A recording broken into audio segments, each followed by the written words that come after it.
Hi, everyone.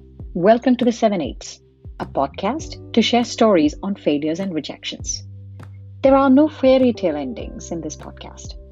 My fellow conversationalists aren't past the mountain of struggle. In fact, some of them might still be in it.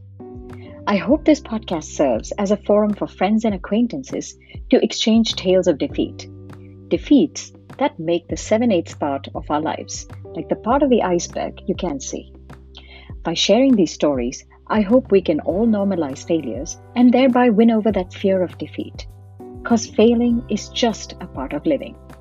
I hope you will listen and relate. Do leave me a note of feedback and critique. I am on Twitter @FarmNectar. Now to our episode.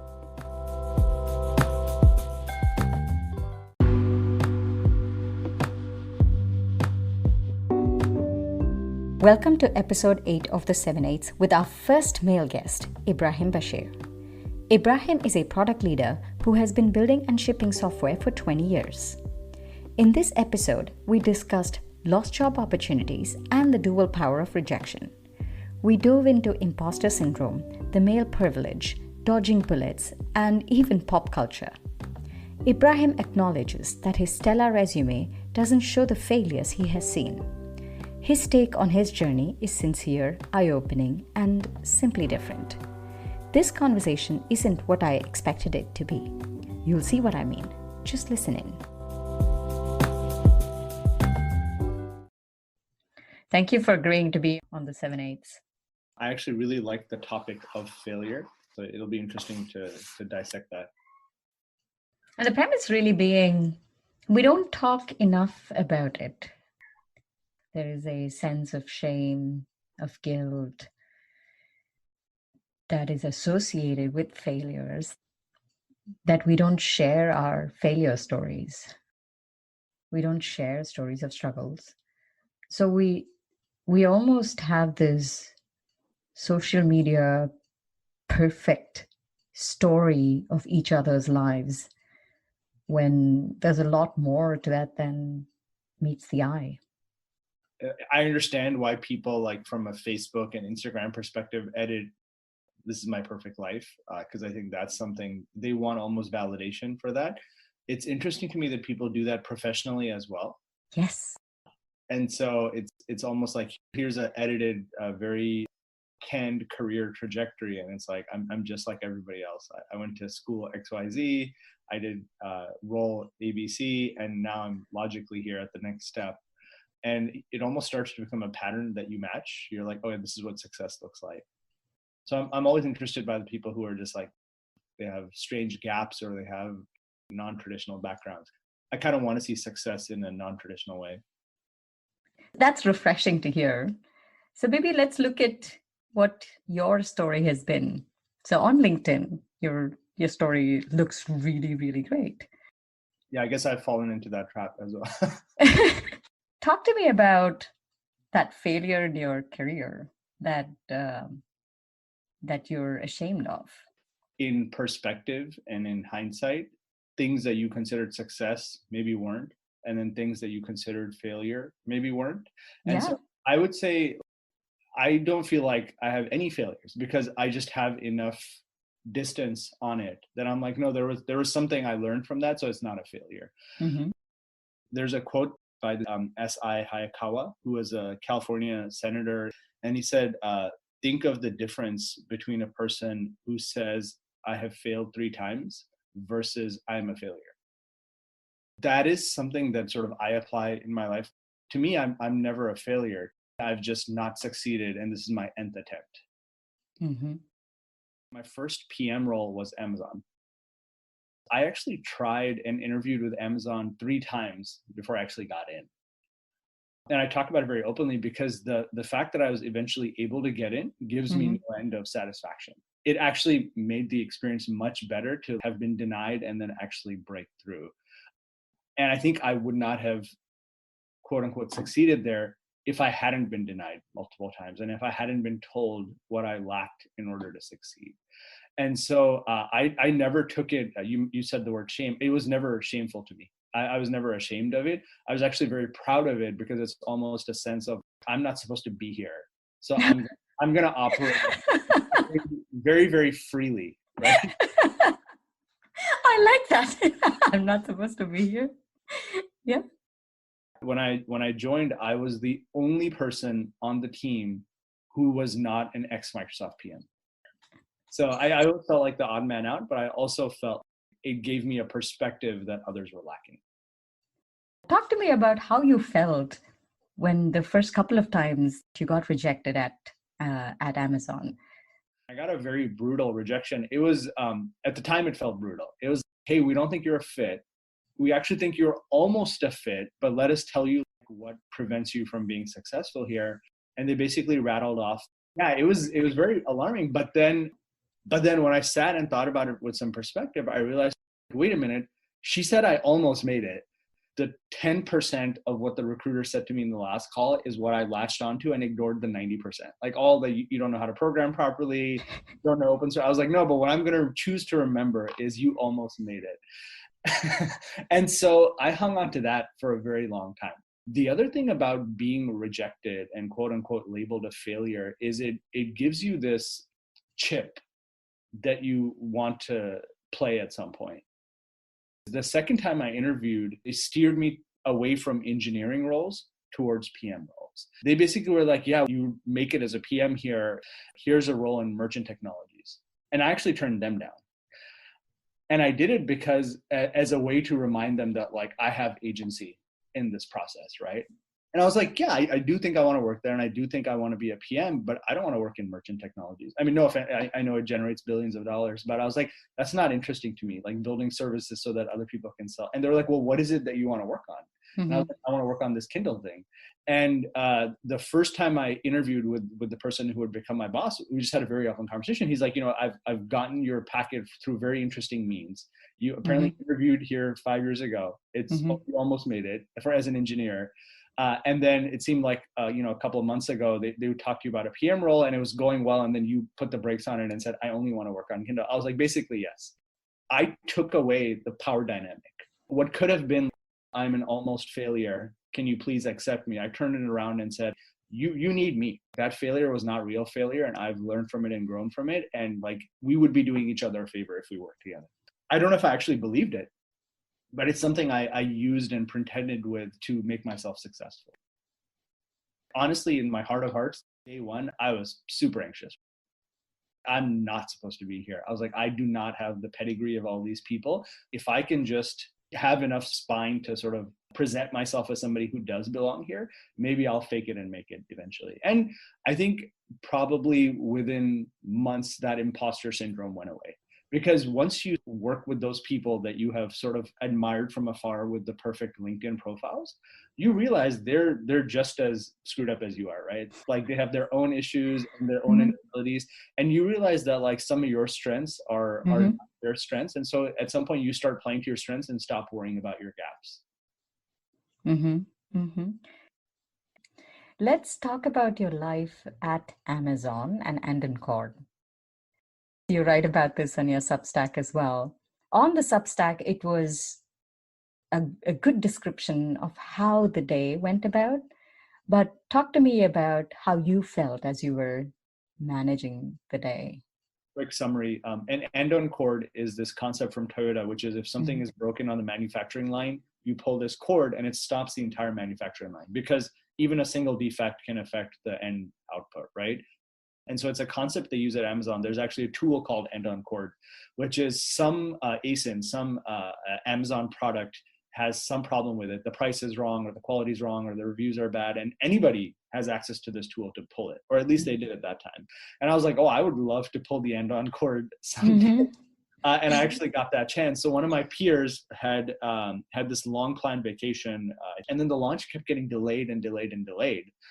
And so at some point it was overlapping. And so they were like, hey, can you just manage the launch?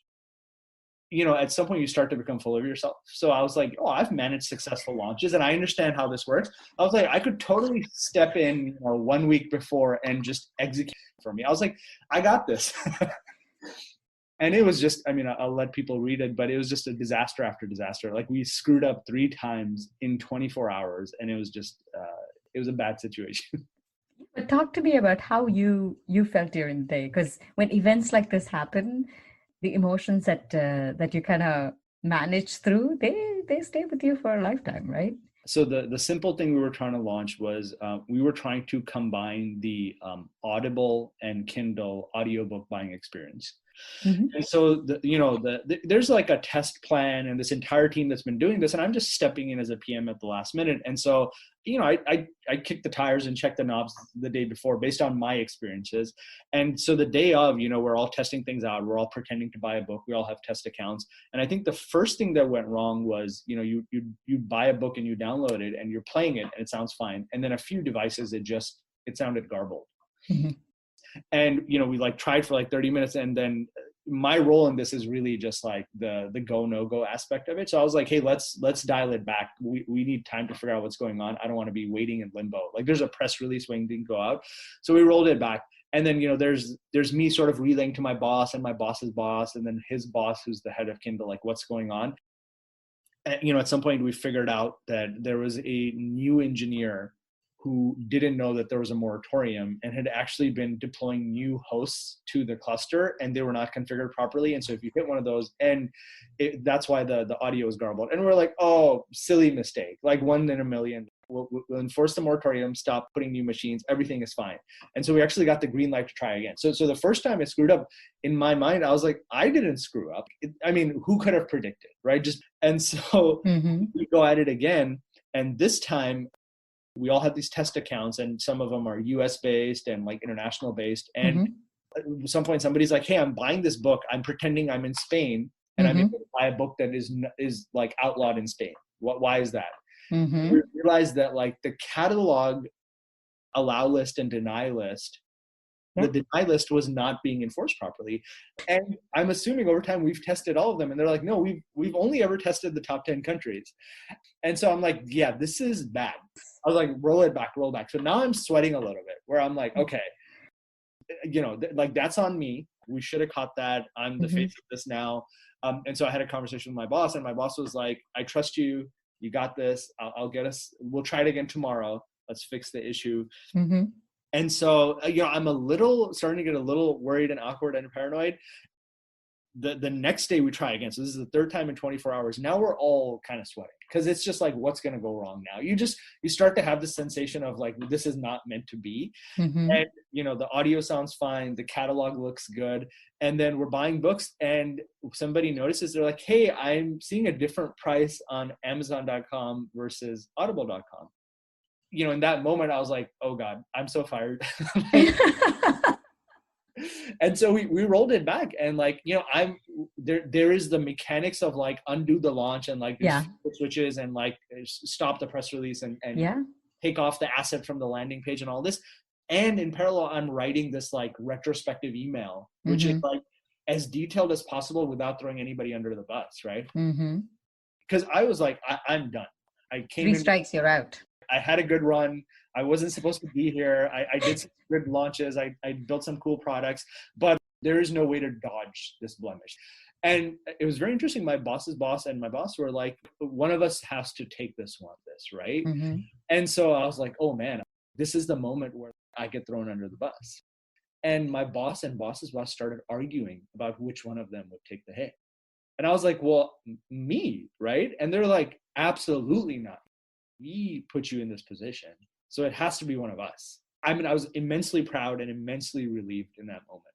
It's good to know they have your back.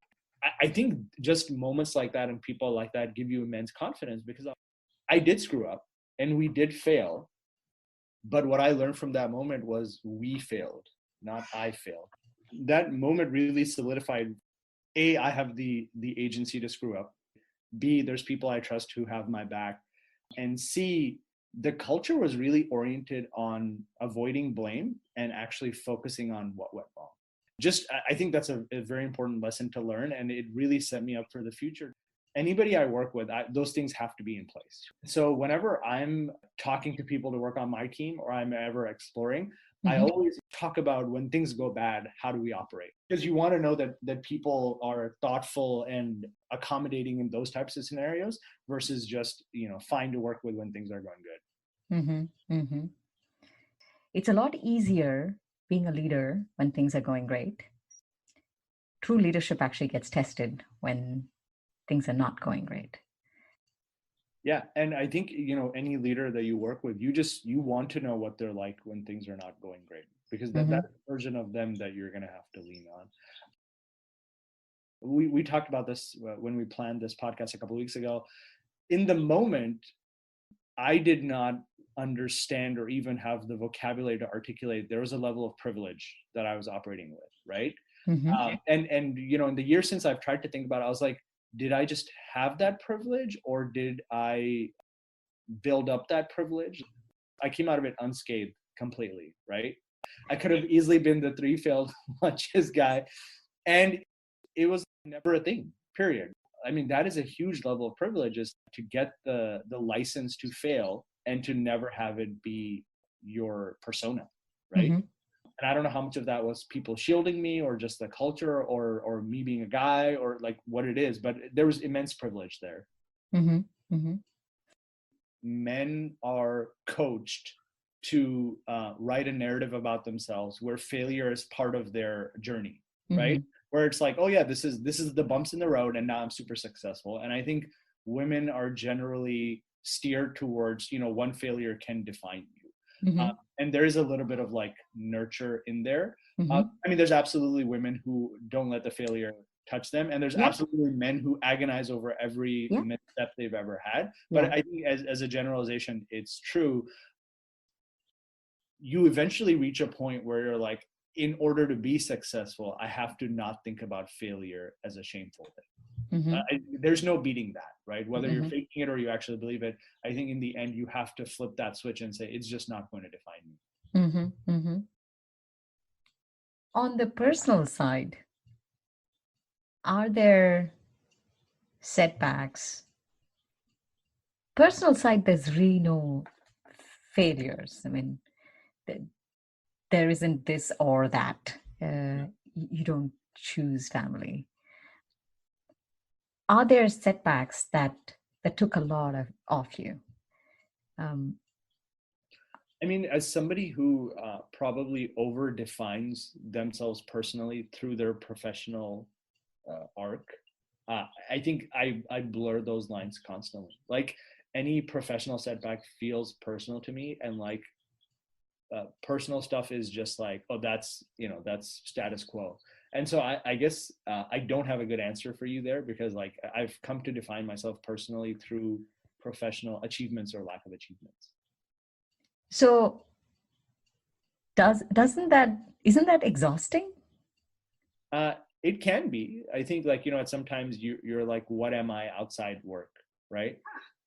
And so, yeah. Or you bring whatever happens at work, you kind of carry it with you. I think honestly, that's a journey I'm still on. Maybe only the last couple of years realized that of my social circle, the people I enjoy hanging out with are people that I can talk about work with, that work in similar industries or can empathize, or, we all enjoy the same shows because they touch on the same topics. Like there's a show I watched recently called Succession, which I thoroughly enjoyed, which is about like a corrupt media empire family. It has a lot of like internal politics, because the family is the company and the company is the family. And there's like one group of people who are like, I don't get it. That sounds like a really nasty group of people that I would never want to watch. Like, why would you? That's not entertainment. And then there's people that, who work in the same line of work as me, and they're like, that is totally how work can get, right? And like succession planning and things like that. And it's made me realize where I'm like, I kind of need to widen my circle a little bit to like, I cannot be defined by just what I do professionally. Right. But like I said, it's a journey I'm still on, because you spend so much time and effort over indexing on that one thing that at some point people are like, well, who are you if not this? And you're kind of at a loss for an answer. Very true. Very true. The other thing I realize is when something doesn't work out, the term I always use myself now is I'm like, I probably dodged a bullet. Now, did you always just dodge a bullet? I don't know. But what I like to tell myself now is I'm like, if it didn't work out, probably it will be revealed later why it was bad for you. That's actually a very interesting point. I speak Tamil. In my native, there is a saying, they say, "Talaikku vandhathu thalappa oda pochu," which means what came to get your head actually took your turban away. So that's another perspective of saying, you really dodged a bullet. And my mom actually says this quite a bit. Whenever we talk about setbacks or rejections with my mom, she actually uses this quite often. She's like, oh, you never know. Like, "Thalai kondu talapada pochu," and just leave it. Yeah. I mean, all of these aphorisms aside, when you're in the middle of it, when you feel like you're not succeeding or you're failing, there's nothing that can pull you out of it, right? So, this podcast aside, I do have those moments where I'm like, I totally screwed up. I am a failure. I just wallow in it. But I think more and more I'm starting to realize it doesn't have to define you. What are some of the tools or the techniques that you have, other than reframing, that help you get out of the pit that you're in following a failure, a rejection? I think all of us to certain degrees feel like we're in control of our lives. We're making the decisions, and then there's results of those decisions. And I think just things not working out, whether you want to call it failure or life or just, fate, it just reminds you how little in control you are. It's not that I don't take failure to heart anymore. It's more the agony. It doesn't last as long. There's going to be so much of this. You cannot dwell on one because you're just going to go into this spiral. I'm a huge bias for action person. As long as you're doing something and you can convince yourself that it is leading up to something, it's okay, right? And so the way I usually get out of that mindset is to start doing something towards the next thing. Just start taking action and preparing. Yeah. And so that focus on making progress versus dwelling on the hiccup is usually what gets me out of it. Like there's this movie I love called 500 Days of Summer. Yes. And there's this great scene where he's just severely depressed. And it goes on for days and days and days, and he's eating like Twinkies and just not getting out of bed. And then one day he just gets up and he cleans up his house and he starts drawing, because he always wanted to be an architect, but he avoided it. And he just starts architecting and drawing and sketching. And I think just that action of what gives you joy and do that helps you get out of whatever mindset you've gotten into. I worked at Twitter for 5 years. Twice a week there were celebrities. That movie, it stars Joseph Gordon-Levitt. Joseph Gordon-Levitt came to Twitter. And it was really interesting. Somebody asked him a question and they were like, he's the hero of the movie and, she's not nice to him. And his response was, watch it again and watch it very carefully, because they're like, he's actually a very selfish person. And he's like, because he keeps saying, I'm the hero and she's not partnering up with me.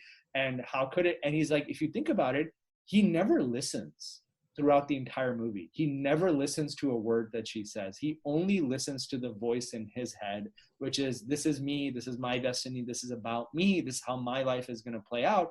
And he makes her a side character in his own narrative.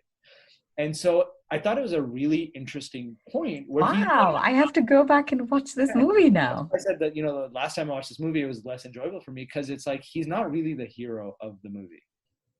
And so the point he was making is like, from the minute I read the script, it was obvious to me that the guy was in his own head. And I think that one of the ways to bring it back to failure is sometimes we're so caught up in, I was entitled to this and I didn't get this and I was done wrong and these are the people who did me wrong, when in fact you realize like maybe you're not even the protagonist of this story, right?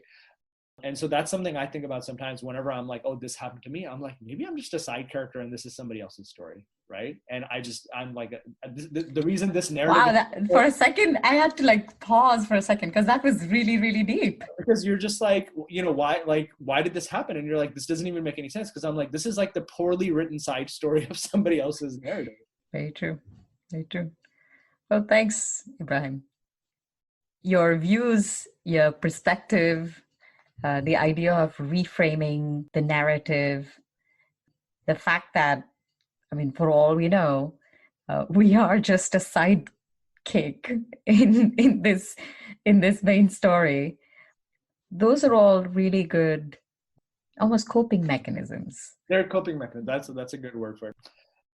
I guess I've never had this much fun talking about failure. Thank you. I will take that compliment. I think one of the ways I've learned to deal is like hearing from others and others being vulnerable. And so I think whenever I get a chance to sort of humanize, because, like you said, you can read the sanitized LinkedIn profile and say, this person is just a series of compounding successes, when in reality, they're just as frail and as human as anybody else. Right. And so anytime I can sort of add some color where people can see, oh yeah, this person had 11 bumps in the road.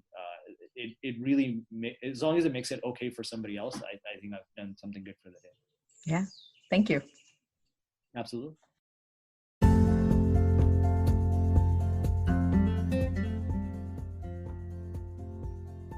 And that's how the cookie crumbles.